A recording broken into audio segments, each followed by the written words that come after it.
So yun nga mga kalapatid, sa hagis tayo. Ito, San Leonardo. Ayan, dito tayo maghahagis. Ayan.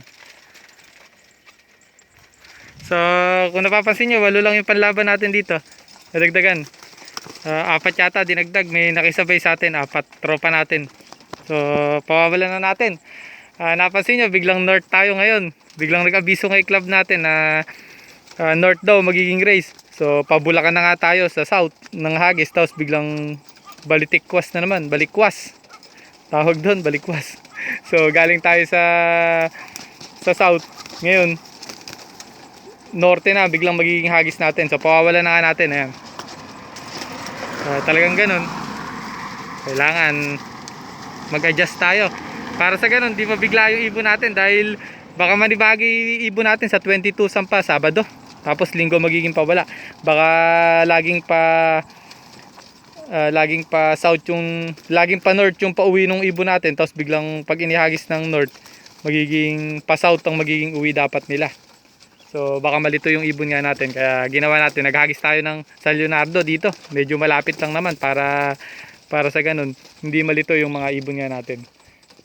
Ayan. So pawalan na natin. Mahirap yung ganun, medyo nagulo. Kaso kailangan natin mag-adjust. Teka. Ay. Ayan, pinawalan natin.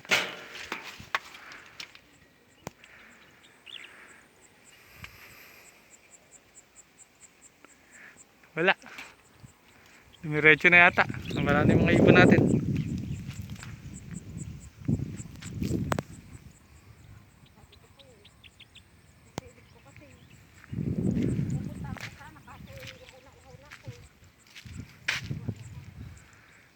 Nawala na yung ibon natin.